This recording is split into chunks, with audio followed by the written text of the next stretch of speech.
El domingo pasado estuve hablando un poquito de justamente la dinámica de la fe subjetiva y pusimos atención en un pronombre reflexivo que menciona la Biblia, pronombre reflexivo, a sí mismo. Por ejemplo, estuvimos viendo algunos ejemplos. Jesús dijo, si alguno quiere venir en pos de mí, niéguese, ¿se acuerda? A sí mismo, ese es un pronombre reflexivo. Es muy interesante porque eso en cierto sentido recalca y subraya la dinámica de la fe subjetiva. Hay cosas que tienen que suceder dentro mío en la fe verdadera. Si alguno quiere venir en pos de mí, niéguese a sí mismo. Por ejemplo, en Gálatas 2:20 vemos otro ejemplo acerca de Cristo que lo mencionamos el domingo también. Con Cristo estoy juntamente crucificado, ya no vivo yo, más vive Cristo en mí, y lo que ahora vivo en la carne lo vivo en la fe del Hijo de Dios, el cual me amó y se entregó, ¿se acuerda? A sí mismo por mí. El ejemplo que da el Señor Jesucristo de cómo deberíamos amar a nuestras esposas, dice Efesios 5:21, marido, amad a vuestras mujeres, así como Cristo amó a la iglesia y se entregó, ¿cómo? A sí mismo por ella. Y basamos ese sermón en 1 de Juan, cuando dice que el que tiene esta esperanza en Cristo, en su venida, dice, se purifica ¿cómo? A sí mismo. Hay cosas que son naturales en la fe verdadera, que no son impulsadas, ¿cierto? Digámoslo así, por fuerzas externas. Por ejemplo, asistir a la iglesia debería ser algo que el creyente debería hacer por sí mismo. Bautizarse, que es un mandamiento, también debería hacerlo por sí mismo. No debería haber esta suerte de especie como de obligación de parte de la iglesia. Siempre me acuerdo del ejemplo de la carreta, en el tiempo en que vivía mi abuelo. Seguramente muchos de ustedes anduvo en carreta llevada por bueyes, pero los bueyes obviamente son muy educados también, ¿cierto? Pero al mismo tiempo también necesitan estímulos para avanzar. ¿Se acuerda qué estímulos necesitaban los bueyes para avanzar? Una picana, ¿cierto? Con un clavo adelante para que avanzaran. Hermanos, la vida del cristiano no debería ser así. No debería uno estar siempre con una picana, imagínense una picana con un clavo, simbólicamente hablando. Por eso que el domingo pasado veíamos que qué importante es la dinámica subjetiva de la fe. Este pronombre es muy increíble. Por sí mismo. Jesucristo dijo también, mis ovejas oyen mi voz y me siguen. ¿De qué manera podríamos decir? A sí mismo, o por sí mismo. Las ovejas del Señor saben, solitas van a escuchar al Señor. De la misma manera, yo sé que muchos de ustedes fue impulsado esta mañana a venir por alguna obligación penal de algún tribunal. No, porque por sí mismos sienten la necesidad de venir acá. Hermanos, Hebreos 11 es una lista de ejemplos de la fe verdadera. No es una lista de, no sé, muchas veces uno puede confundirse, ¿no? Así es como funciona la fe de los exclusivos, de los gnósticos cristianos, uno podría decir. No, nada que ver. Esta es la fe real de hombres reales, comunes y corrientes, pero que revelan cómo funciona la fe. El domingo o el miércoles antepasado estuvimos viendo algo de esto, le comenté a los hermanos ahí en el culto que tenemos en Victoria y comentamos algo y quise un poco extender un poquito esto para comunicarles también a ustedes y estudiarlo juntos. Hebreos 11:1 dice, es pues la fe, la certeza de lo que se espera, la convicción de lo que no se ve. La mayoría de los teólogos dice que esto no es una definición de la fe, y en cierto sentido es cierto. No es una definición sistemática, concreta de la fe, pero sí revela, en cierto sentido, una de las características de la fe. Dice el texto ahí, es pues la fe, la seguridad, eso sí, puede ser otra traducción, de lo que se espera, la convicción de lo que no se ve. Y continúa el texto diciendo, porque por ella alcanzaron buen testimonio los antiguos. Muy interesante, aquí hay una dupla, fe más testimonio. Siempre está unido, fe más testimonio. Ahora, continúa el versículo 3, porque quiero quedarme un poquito en el versículo 4 en adelante, diciendo lo siguiente. Por la fe entendemos haber sido constituido el universo por la palabra de Dios, de modo que lo que se ve fue hecho de lo que no se ve. ¿Quién está diciendo el autor de Hebreo? Que la fe no es un salto al vacío. ¿Alguien ha saltado al vacío? No, la fe no es un salto al vacío. Fíjense lo que dice. Por la fe entendemos. No dice por la fe sentimos, por la fe entendemos. Y ahí sigue explicando en qué sentido. Por la fe entendemos haber sido constituido el universo por la palabra de Dios, de modo que lo que se ve fue hecho de lo que no se veía. Ahora, como dije, hermanos, la fe bíblica no es irracional, por el contrario, es esencialmente racional. ¿Se acuerda del pasaje de Romanos, cuando Pablo dice que debemos entregar a Dios, ¿cierto?, un culto racional? Racional. Ahora, culto pensado, eso significa un culto que apela o que estimula la razón, pero que también mueve el corazón. No es que solamente sea intelecto, no, la fe real implica los sentimientos, pero los sentimientos no van en primer lugar, van en el lugar que corresponde, en este caso atrás. Muchas veces las personas ponen los sentimientos adelante y eso es un error. Ahora, dice el autor de Hebreos, ¿cierto?, que por la fe entendemos haber sido constituido el universo. Estos 3 versículos entonces, en primer lugar, nos ayudan a entender, mis queridos hermanos, que la fe no es estática, la fe debe ser activa.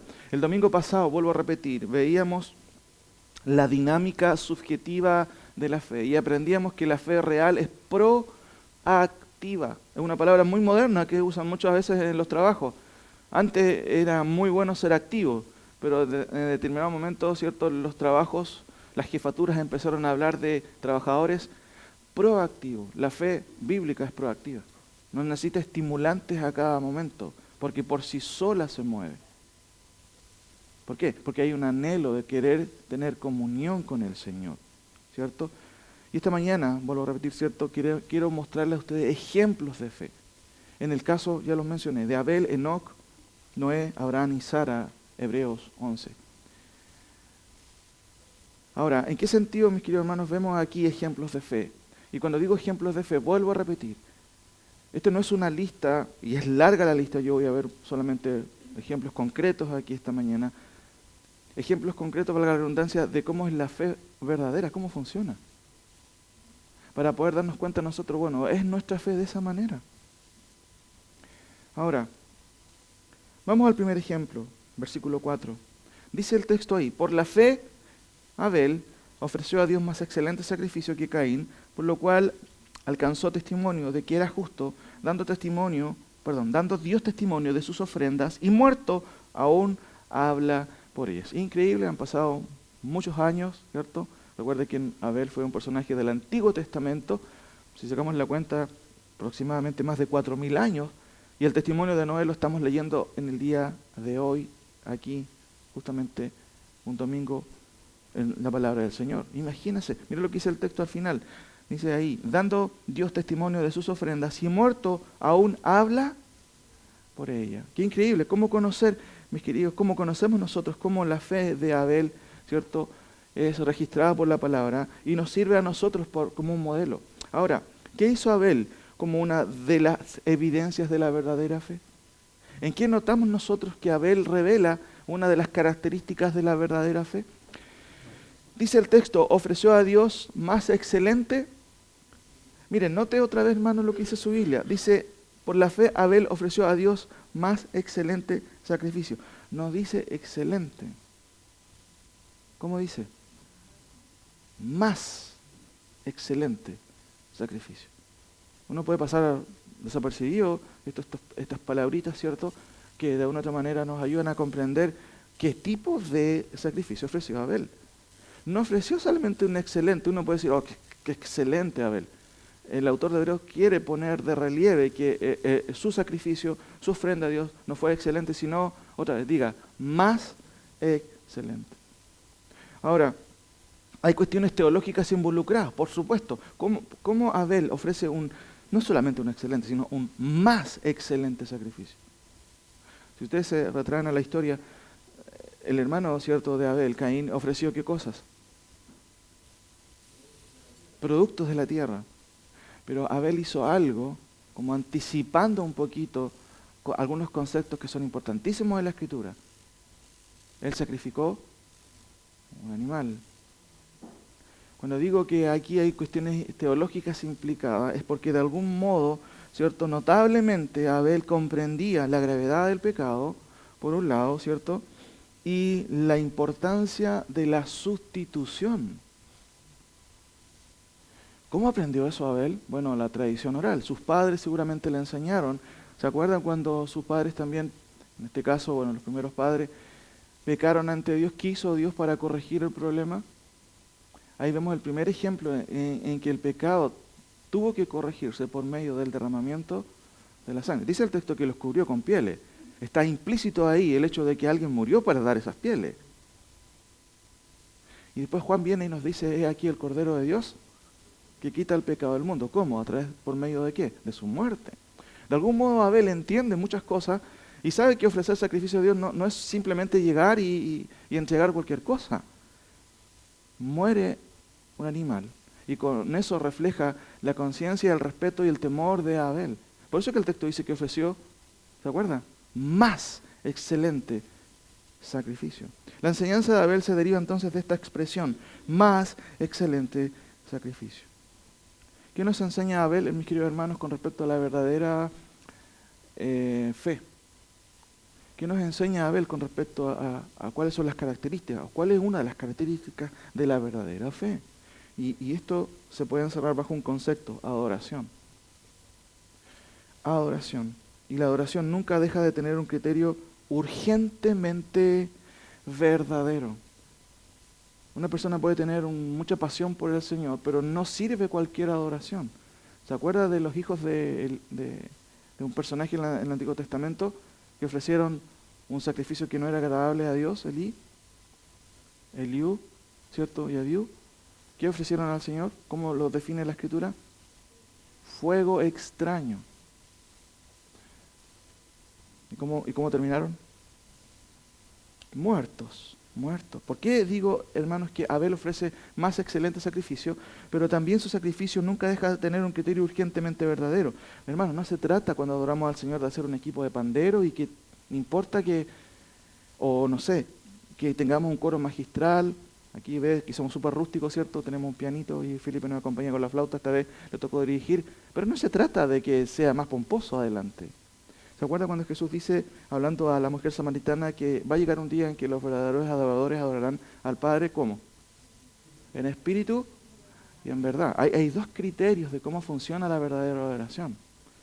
En espíritu, ¿cierto? De una u otra manera. Igual nos recuerda lo que dice Romanos, que Romanos 8, hablando de los creyentes, que si en la persona no mora el Espíritu Santo de Dios, ¿qué dice? ¿Se acuerda? Esa persona no es simplemente de Dios. La segunda parte, cuando Cristo dice en espíritu y en verdad, bueno, en verdad nos remite a la palabra. La oración a Dios debe estar de acuerdo a qué cosa? A la palabra del Señor. Ese es el criterio de la verdad. Entonces, lo primero que aprendemos de este ejemplo, de ejemplos de fe o de verdadera fe, es la oración. Un creyente va a adorar al Señor. Va a querer adorar al Señor, donde esté. Va a querer entregar adoración. Pero no cualquier adoración. Una oración que está de acuerdo a qué cosa? A la palabra del Señor. No vale cualquier adoración. Dios nunca se gozó de cualquier adoración. Y Abel es un ejemplo increíble, porque él entregó ¿qué tipo de sacrificio, qué tipo de ofrenda de acuerdo al texto? Más excelente sacrificio. Notemos el segundo ejemplo aquí, el ejemplo de Enoc, 11:5. Por la fe, Enoc fue traspuesto para no ver muerte y no fue hallado porque lo traspuso Dios. Y antes que fuese traspuesto, tuvo testimonio de haber agradado a Dios. No hay mucha información acerca de Enoc en el Antiguo Testamento, solamente un par de versículos en donde se dice que él, ¿cierto?, agradó al Señor. No se dice mucho, hermano, pero la frase que retumba aquí es esta: tuvo testimonio de haber agradado a Dios. El texto dice que fue traspuesto. La palabra traspuesto es una palabra interesante. En el original metatitemi, que tiene la idea de esta idea de trasladar a una persona de un lado a otro. De ahí también surgen estas palabras como metamorfosis, ¿cierto? Meta, ir más allá de la forma, pero aquí es como trasladarlo de su posición a un lugar diferente. Entendemos que Dios lo llevó a su presencia. Génesis 5:24 lo dice así: Caminó pues Enoc con Dios y desapareció porque le llevó Dios. Entonces hay aquí un paralelo y no nos dice más la Biblia. Génesis con Hebreos se junta y podemos hacer un análisis de la vida de él. Génesis dice que caminó con Dios. Y entendemos que caminar con Dios no es solamente una alusión a que andaba con el Señor, sino que anduvo en conducta recta frente a Dios. ¿Usted sabía que los creyentes, el primer nombre de la iglesia en el Nuevo Testamento, ¿se acuerda cuál era? ¿Cómo? ¿Escuché algo por ahí? Los del camino. Qué interesante, los del camino. Refiriéndose obviamente a quienes seguían al Señor. Hermanos, aquí el texto dice, por la fe Enoc fue traspuesto para no ver muerte y no fue hallado porque lo traspuso Dios. Y antes que fuese traspuesto, tuvo testimonio de haber agradado a Dios. Tuvo testimonio de haber agradado a Dios. ¿Cuál es la clave aquí? ¿Qué es lo que nos revela el texto de la evidencia de una fe genuina? De acuerdo al texto. Génesis nos habla y nos dice que caminó Dios con Noé. Pero el autor de Hebreos, ¿cómo lo pone? ¿O cómo lo expone aquí en su texto? Miren, por la fe no fue traspuesto para no haber muerte y no fue hallado porque le traspuso Dios. Y antes que fuese traspuesto, tuvo testimonio. Y el texto agrega, testimonio de haber agradado a Dios. Hay dos cosas ahí. Entonces, una segunda característica de la fe verdadera, ¿qué es, hermano? Testimonio. Es testimonio. La palabra testimonio en el primer siglo, ¿cierto? Incluso llegó a tomar el concepto del mártir. Y me seréis testigo. Esa palabra significa mártir o martureo. Viene una palabrita ahí original. Pero es interesante, al principio la palabra testimonio significaba dar testimonio, ser mártir o llevar, ¿cierto? Una voz audible, ¿cierto? Acerca de algo que se había observado, que se había vivido, en este caso la cruz de Cristo. Pero hermanos, con los años la palabra testimonio o testigo llegó a tener un significado diferente. Personas que morían por la causa del testimonio de Cristo. El primer ejemplo que vimos, ¿cierto?, tiene que ver con Enoc. Y una de las evidencias de la verdadera fe implica que hay adoración. Un creyente va a adorar. ¿Cuál es el estándar que tenía Enoc? ¿Se acuerda? Más excelente sacrificio. El segundo ejemplo de la fe verdadera es testimonio. Hermano, ¿se acuerdan cuando tienen que elegirse a los diáconos en la iglesia? ¿Cuál es una de las características y requisitos que tenían que tener? 4 años en el instituto o algo así, ¿o no? No. Buen testimonio. ¿Se acuerda cuando Timoteo es, ¿cierto?, añadido al equipo pastoral? ¿Cuál era una de las cosas que decía de él? Que tenía buen testimonio. Hermano, no podemos separar la fe verdadera del buen testimonio. Y mire lo que dice el texto. Por la fe no fue traspuesto para no ver muerte y no fue hallado porque lo traspuso Dios. Y antes que fuese traspuesto tuvo testimonio de haber agradado a Dios.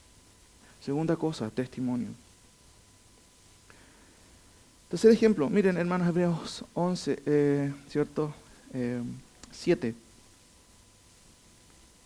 Por la fe Noé, cuando fue advertido por Dios acerca de cosas que aún no se veían, con temor preparó el arca en que su casa se salvase, y por esa fe condenó al mundo y fue hecho heredero de la justicia que viene por la fe. Es muy interesante lo que dice este texto, ¿cierto? Porque resume un poco lo que sucedió ahí en el contexto del diluvio. Por la fe, Noé, cuando fue advertido por Dios acerca de cosas que aún no se veían, con temor preparó el arca en que su casa se salvase y por esa fe condenó al mundo y fue hecho heredero de la justicia que viene por la fe. Noé actuó bajo circunstancias en las que nosotros respondemos habitualmente de manera opuesta. Cuando fue, dice el texto, ¿cuántas veces usted ha escuchado, no hagas esto, no hagas esto? ¿Y qué es lo que hacemos nosotros? Hacemos lo contrario. No te conviene esa persona. Por ejemplo, cuando hay una relación ahí de pareja. No lo hagas, no te conviene. ¿Y qué es lo que hace la gente generalmente? Hace lo opuesto. ¿Cuántas veces la consejería a veces choca más que nada, no tanto por el hecho de poder conversar con las personas, sino porque al final y al cabo las personas hacen lo que quieren a veces simplemente?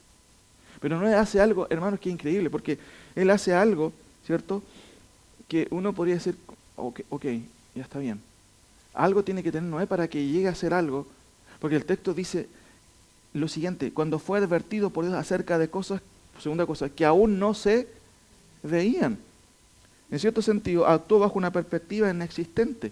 Pero así, ¿cómo va a llover si nunca ha llovido acá? Y tú dices que va a haber un diluvio.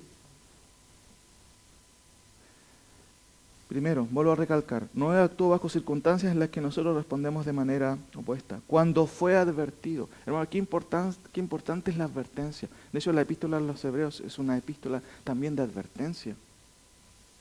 Constantemente. ¿Se acuerda, por ejemplo, pasajes como, solamente un ejemplo, mis queridos hermanos, el capítulo 1, capítulo 2, versículo 3. ¿Cómo escaparemos nosotros si descuidamos una salvación tan grande, la cual, habiendo sido anunciada primeramente por el Señor, no fue confirmada por los que oyeron? Mire la pregunta, es retórica. ¿Cómo escaparemos nosotros si descuidamos? Y como vimos nosotros, que estudiamos la epístola a los Hebreos, ¿cómo escaparemos nosotros si descuidamos un mensaje de salvación? Está el mensaje de salvación. Si tú lo descuidas, es que no hay escapatoria para ningún lado. Y sigue el texto advirtiendo, mis queridos hermanos, por ejemplo, en el versículo 7 del capítulo 3, por lo cual, como dice el Espíritu Santo, si oyeres hoy su voz, no endurezcáis, ¿qué cosa? No lo hagan, no les conviene endurecer sus corazones.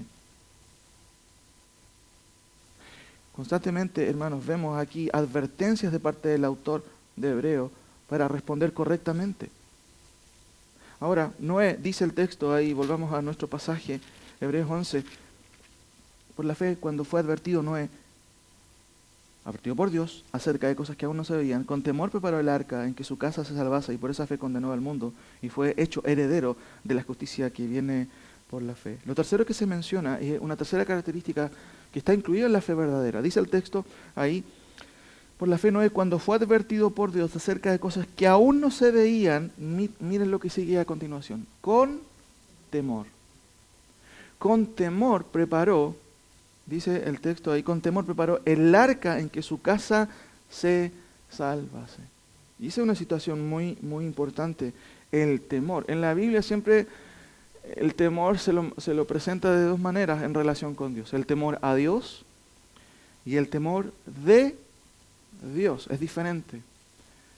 Cuando uno vive con los papás, uno aprende muy bien el temor a los padres. Especialmente cuando uno ha tenido padres que usaron una cosa que está en la casa que se llama correa y no sé cómo la llamarán en sus casas, si alguna vez ustedes usaron eso. Pero uno aprende el temor en su momento. No hace cosas por temor. A los padres, al castigo. Y muchas veces no son como temores honestos, porque en el fondo tienes más miedo al castigo que en realidad a la obediencia. Pero con el tiempo, hermano, y por eso es interesante que la Biblia siempre habla del temor de Dios. Por ejemplo, Proverbios dice, el principio de la sabiduría es el temor a Dios o de Dios. ¿Cómo dice el texto? ¿Se acuerdan? Proverbios 1:7, mire, búsquelo. El principio de la sabiduría es el temor a Dios o de Dios o de Jehová. El principio. El Salmos 36:1 dice, la iniquidad del impío me dice al corazón, no hay temor de Dios delante de sus ojos. El salmista está diciendo, lo que revela, ¿cierto?, a mi corazón, ¿cierto?, acerca de lo que hacen los impíos, es que estos no tienen temor de Dios. Salmo 34:11 dice, venid, hijos, oídme, el temor de Jehová os enseñaré. Y como dice Proverbios 1:7, el principio de la sabiduría es el temor de Jehová.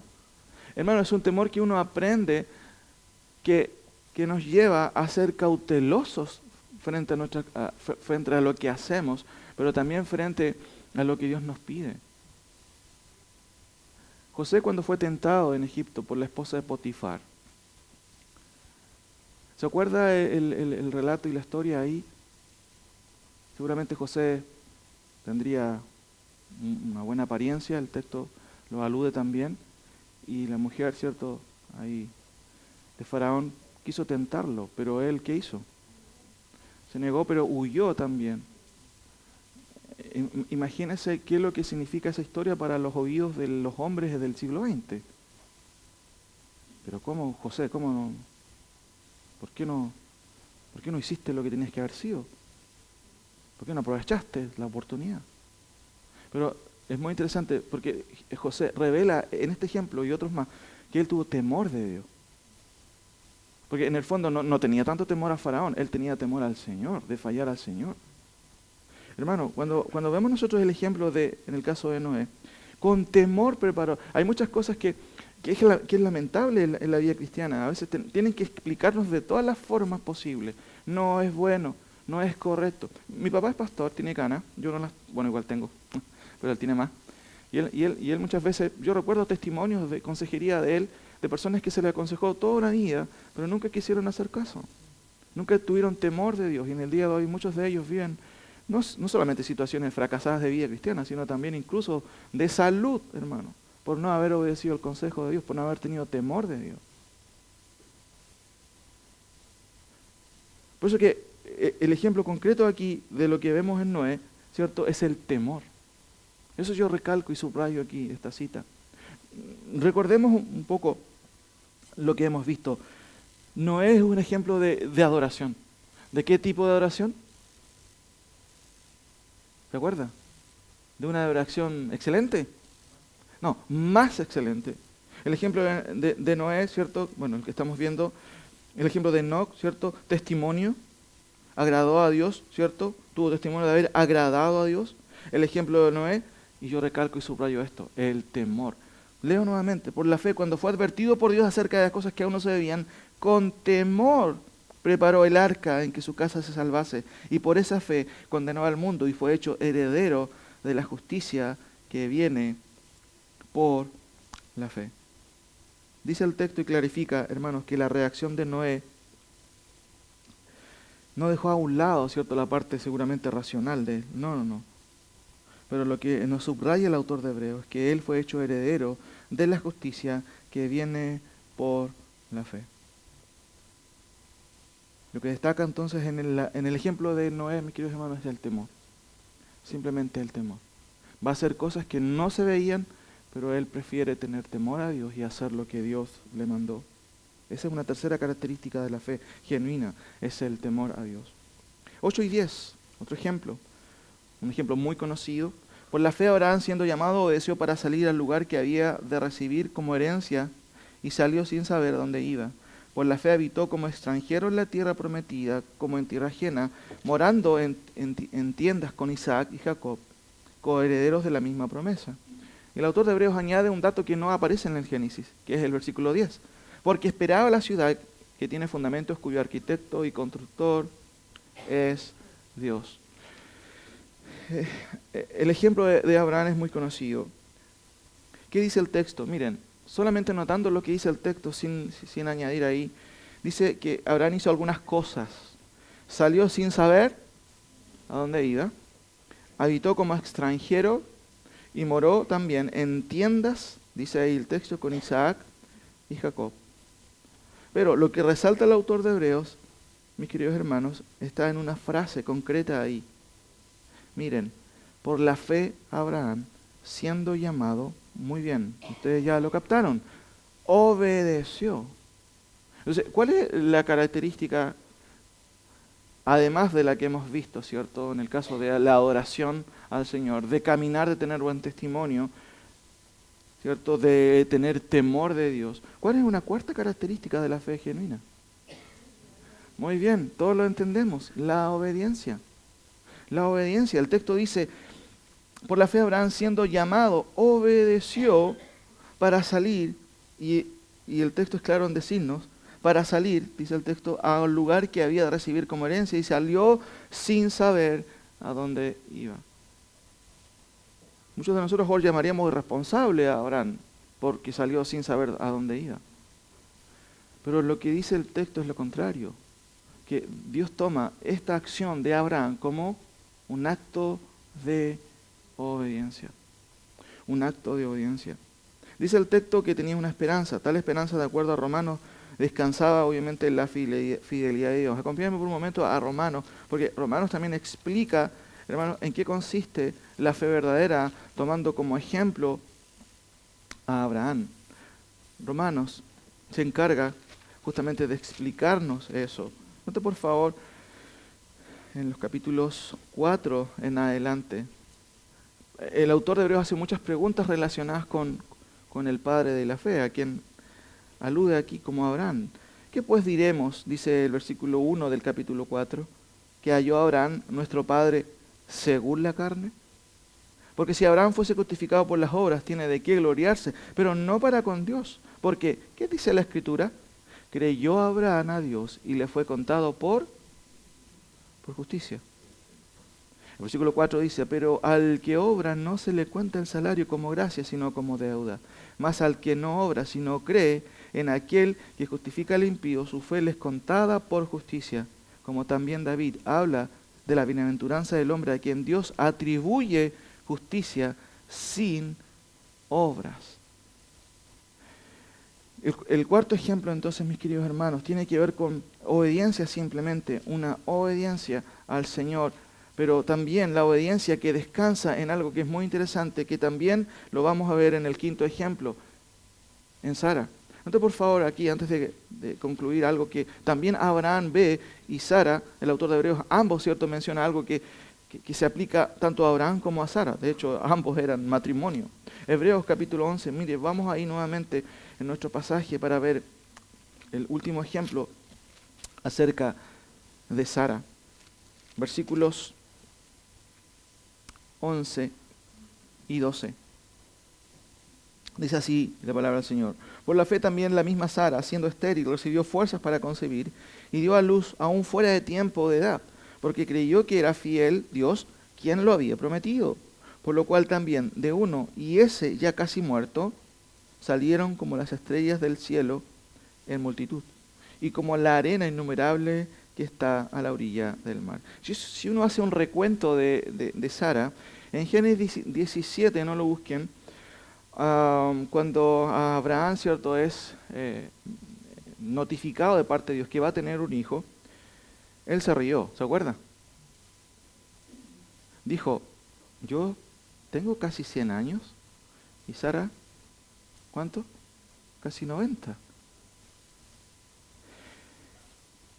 Sin embargo, Dios sigue confirmando, ¿cierto?, su promesa, y en Génesis 18, 9 al 10, vemos también que los ángeles confirman lo que Dios iba a hacer con ellos. En Génesis 18, 12, interesante, también Sara se rió, ¿se acuerda? Y de hecho, Dios le dice, ¿por qué te estás riendo? Y ella dice, no me estoy riendo. Y ahí hay en el relato se observa que sí, que Sara está nerviosa, porque dice el texto que quizás por su nerviosismo ella estaba riéndose.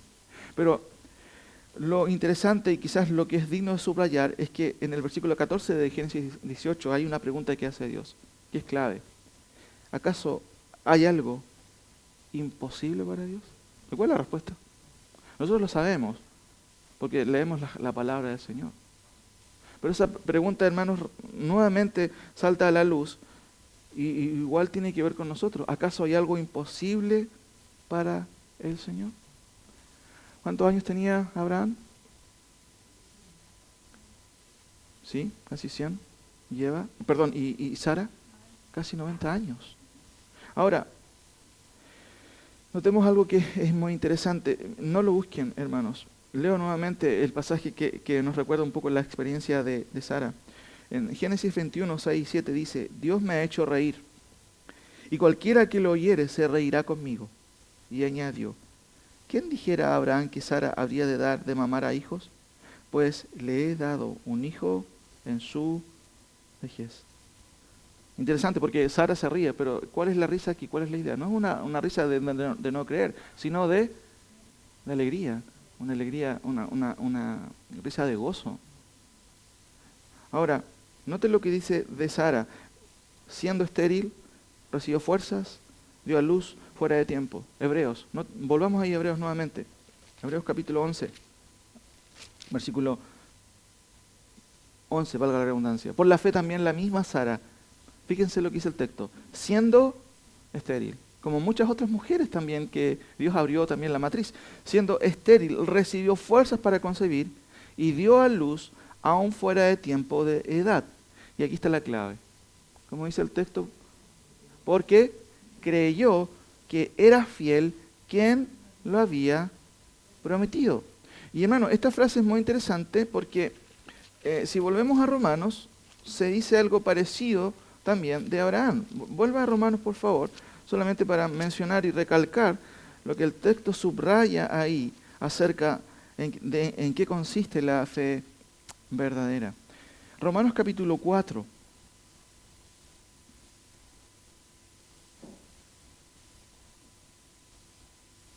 Romanos capítulo 4, versículo 18. Hace un resumen muy interesante acerca de la fe de Abraham. Romanos 4, versículo 18 en adelante. Miren, notemos algunas cosas solamente. Dice, él creyó en esperanza contra... Dios le ofrece una esperanza, vas a tener un hijo, pero la esperanza de ellos es, pero yo soy viejo, tengo 100 años, mi esposa tiene 90. Esperanza contra esperanza, creyó contra esperanza para llegar a ser padre de muchas gentes, conforme a lo que se le había dicho. 19, y no se debilitó en la fe al considerar su cuerpo que estaba ya como muerto, siendo casi de 100 años, o la esterilidad de matriz de Sara. 20, tampoco dudó por la incredulidad de la promesa de Dios, sino que se fortaleció en fe dando gloria a Dios. Versículo 21, y este es el versículo clave. Dice, plenamente convencido de que era también poderoso Dios para hacer todo lo que había prometido. Hermano, en eso consiste la fe, en la credibilidad que nosotros tenemos acerca de quién lo está prometiendo. ¿Dios es fiel para cumplir su palabra? Por teología decimos, por supuesto. Pero nosotros tenemos que llegar, hermanos, a la circunstancia personal de poder depositar nuestra fe en quien merece toda credibilidad. Muchas veces nosotros confiamos en amigos, en personas ajenas, por su credibilidad. Pero ¿cuál es la comparación, mis queridos hermanos, entre la credibilidad de las personas y la de Dios? ¿Acaso hay una separación o no? Tremenda. ¿Cómo es la credibilidad de Dios? ¿Puedes dudar de eso? Bueno, hay gente que duda. Pero una de las características de la fe, hermano, es que no es una fe, como le dije, que salta al vacío. No. Se basa en que quien promete es capaz de cumplir lo que él, valga la redundancia, ha prometido. Por eso que el texto es muy interesante cuando dice, plenamente convencido de que era también poderoso para hacer todo lo que había prometido. Incluso Abraham tiene que sacrificar a su hijo y él lo va a hacer porque sabía que si su hijo moría, Dios podía resucitarlo. Hasta esa convicción tenía de que Dios, cierto, era fiel en su palabra. Ayer veníamos, cierto, en el auto y conversaba con los chiquillos y con Kim, y venía pensando justamente en que nosotros a veces cuando hablamos de la justificación por la fe, es que es un concepto bastante profundo, mis queridos hermanos, pero tiene que llegar a nuestra mente y debemos comprenderla. Muchas veces uno habla de la justificación por la fe. Lo hacemos en evangelismo constantemente. Explicamos qué significa la cruz de Cristo, cómo se aplica su justicia a nuestra vida, cómo se aplica su justicia, cómo, por otro lado, cómo Dios puede perdonar o cómo puede justificar a personas que son pecadores, cómo puedes considerarlas justas. Estas son preguntas que uno no siempre se piensa, porque Romanos dice que justificados pues por la fe tenemos paz para con Dios. Y venía conversando con quien y les trataba de explicar cómo entender ese versículo desde el punto de vista de la incredulidad, desde alguien que no cree en la Escritura. Y noten esto, por favor, porque tiene relación con lo que estoy explicando aquí.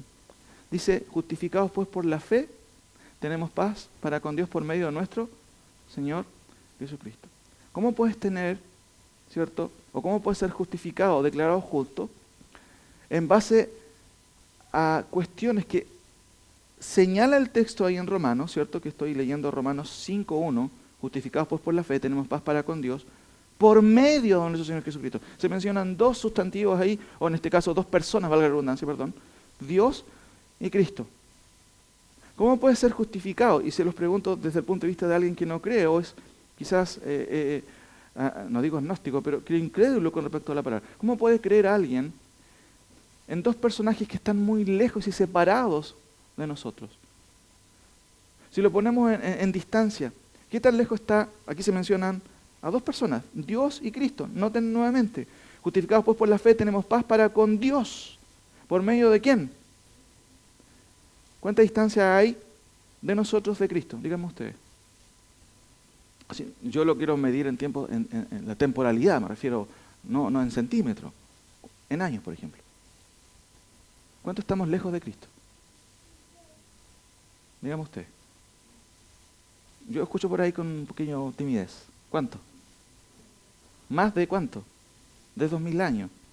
Entonces, ¿cómo tú puedes tener una relación con alguien que está distante tuyo? ¿Cuántos años? Más de 2000 años. Ahora, saquemos la cuenta de Dios. ¿Cuál es la distancia nuestra con Dios?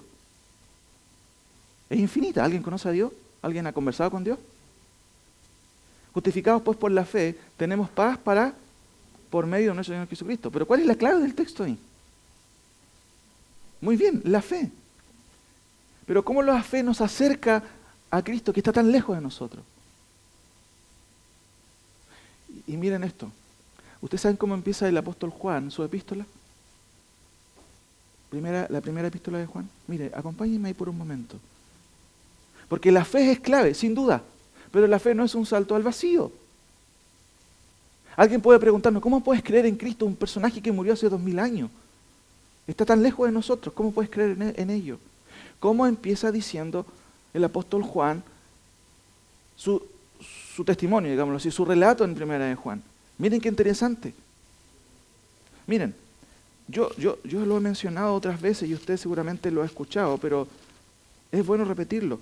Lo que era desde el principio, lo que hemos oído, lo que hemos visto con nuestros ojos, lo que hemos contemplado, y es ahí puede ser incluso, palparon nuestras manos tocante al verbo de vida, y ahí hace un pequeño paréntesis, porque la vida fue manifestada y la hemos visto, y testificamos y anunciamos la vida eterna, la cual estaba con el Padre, y se nos hizo patente, se nos reveló lo que hemos visto y oído, eso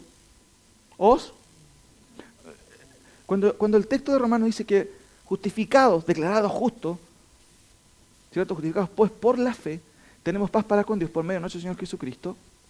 Nuestra conexión con Cristo, hermanos, necesariamente es el testimonio apostólico. Porque si yo le pregunto a usted, ¿alguien vio a Cristo? Bueno, si alguien lo vio es preocupante, ¿ah? O un ángel, cualquier cosa. Pero, ¿quiénes vieron a Cristo? ¿Quiénes fueron testigos oculares de Cristo? ¿Y qué dice el texto? Lo que hemos visto, lo que hemos oído, pero incluso, para los escépticos, dice el texto, incluso lo que hemos palpado. ¿Quién palpó a Cristo y no creía mucho? Tomás, muy bien. Hermano, es imposible tener una relación con el Señor si usted abandona esto. ¿Por qué razón? Porque este es el nexus entre nosotros y ¿quién?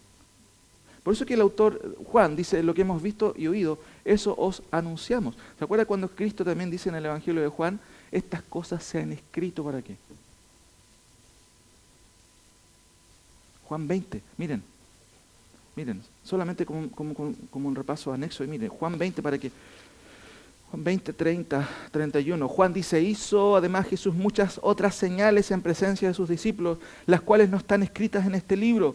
Pero estas, ¿cuáles? Las que están escritas, se han escrito para que creáis que Jesús es el Cristo, el Hijo de Dios, y para que creyendo tengáis vida en su nombre. Entonces, ¿cuál es la conexión de nosotros con Cristo? A una distancia tremenda. ¿Quién acorta esa distancia? La palabra del Señor. Porque el testimonio de quién? De los testigos oculares de Cristo. ¿Nuestra fe es un salto al vacío? No, porque está basada en testimonios genuinos y reales acerca de personas que vieron al Señor Jesucristo. Por eso que Él dice que nuestra comunión es con el Padre, pero también con ustedes. Nosotros tenemos comunión apostólica porque ellos vieron al Señor. Pero ¿y cómo se acorta la distancia con Dios entonces ahora? Justificados pues por la fe, tenemos paz para con Dios por medio de nuestro Señor Jesucristo. Lo que acorta la distancia, hermanos, entre nosotros y Dios, justamente es la fe.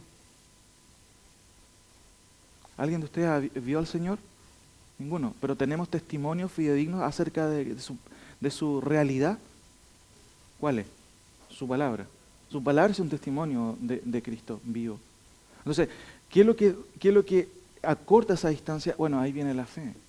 Y en el caso que estamos estudiando, mis queridos hermanos, en ambos casos, tanto Abraham como Sara, ellos dan credibilidad a Dios, ¿cierto?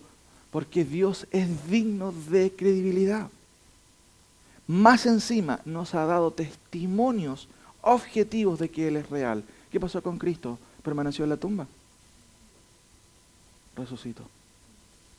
¿Qué ejemplo, hermano? No solamente histórico, sino real, espiritual, de que nuestra fe descansa en realidades, no en cosas subjetivas o en ideales que nunca se van a cumplir. Nuestra fe descansa en hechos, diría yo, históricos, para la redundancia, reales. Por eso es que no es un salto al vacío. Y en el caso de Abraham como Sara, se destaca de ellos, que ellos, en el caso de Abraham, plenamente convencidos de que Dios era fiel para cumplir su palabra. Entonces yo les pregunto a ¿ustedes confían en la credibilidad de Dios? Y otra pregunta, ¿Él es digno de confiar? Hermanos, totalmente. Muchas veces confiamos, como le dije, en personas, en nuestros padres, pero nuestros padres nos fallan. Nosotros como hijos fallamos, pero Dios es el único que no falla. Lo que dice el texto acerca de Sara, y dio a luz, aún fuera de tiempo de edad, porque creyó que era fiel quien lo había prometido. Una quinta característica entonces de la fe tiene que ver, de la fe real. En Sara vemos su fe.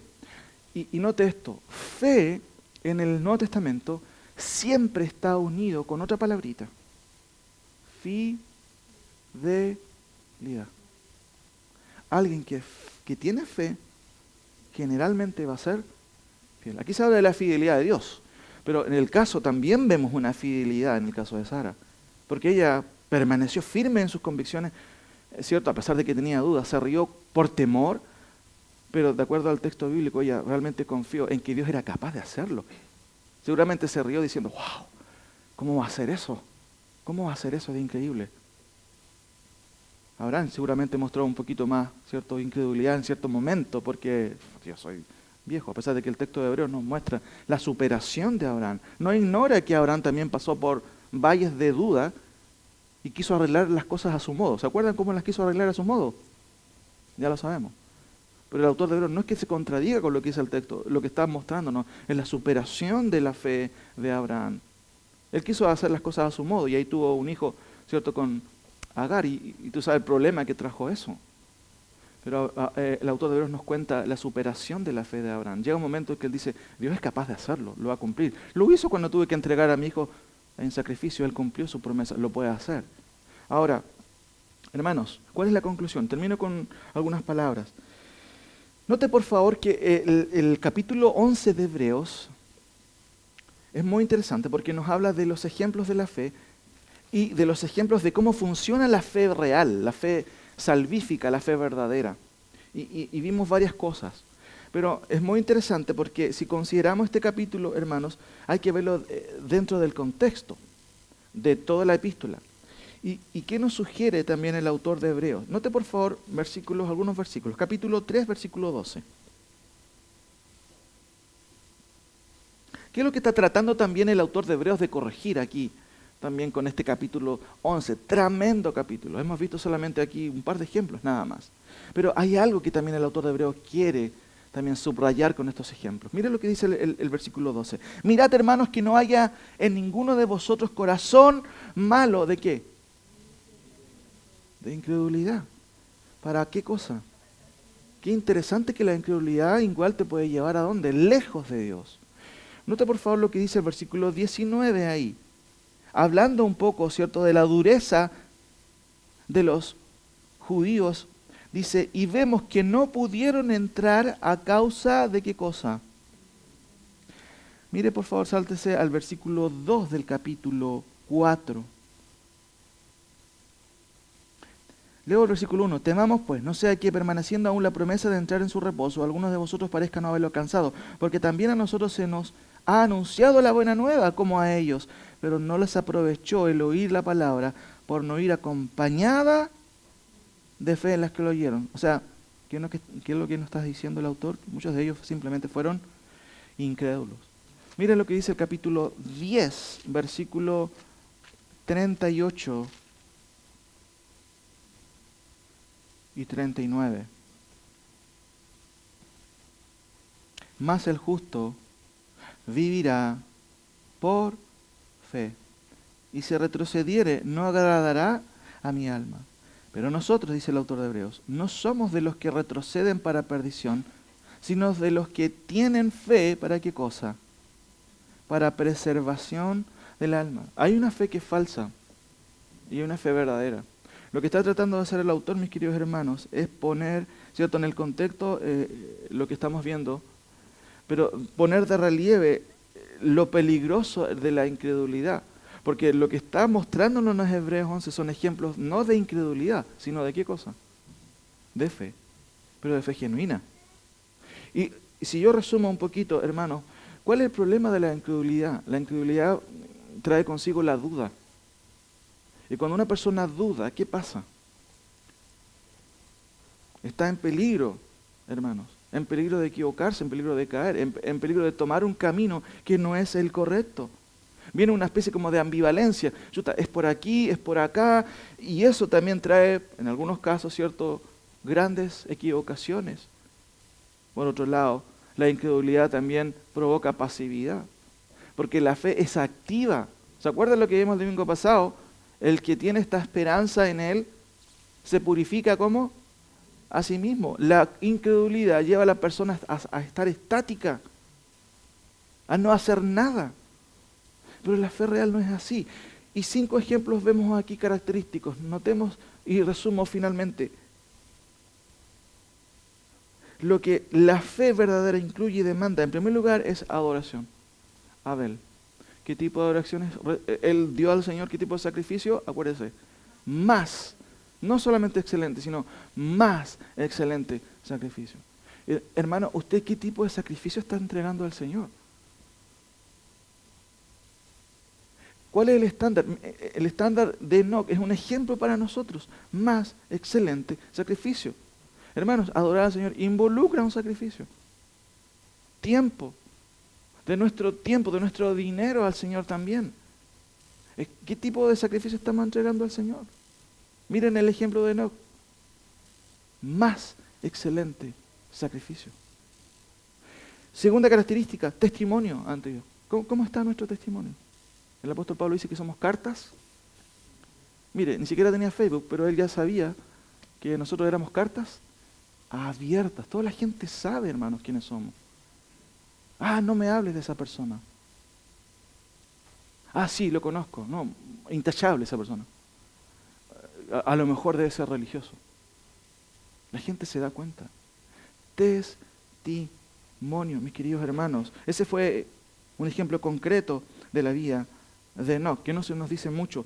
Tercera característica, adoración, testimonio.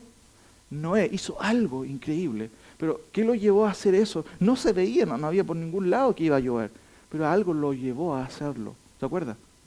El temor a Dios. Tercera característica, ¿tenemos temor al Señor? No temor a Dios, nuestros hijos tienen temor por el castigo, nosotros muchas veces lo hicimos. No, aquí hay un temor diferente, hermano.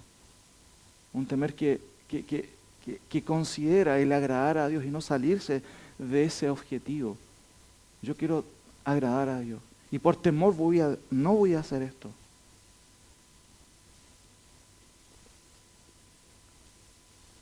Obediencia, el cuarto ejemplo. Obediencia.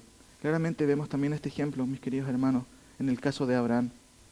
No sabía dónde ir, pero el texto simplemente nos dice que por la fe Abraham, siendo llamado, obedeció para salir al lugar que había de recibir como herencia y salió sin saber a dónde iba.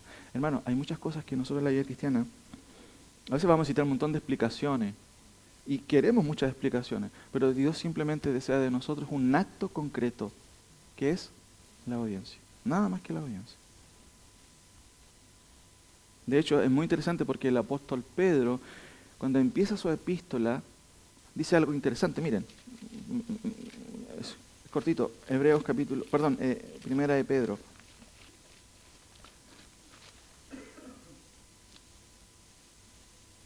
Primera de Pedro capítulo 1, versículo 2.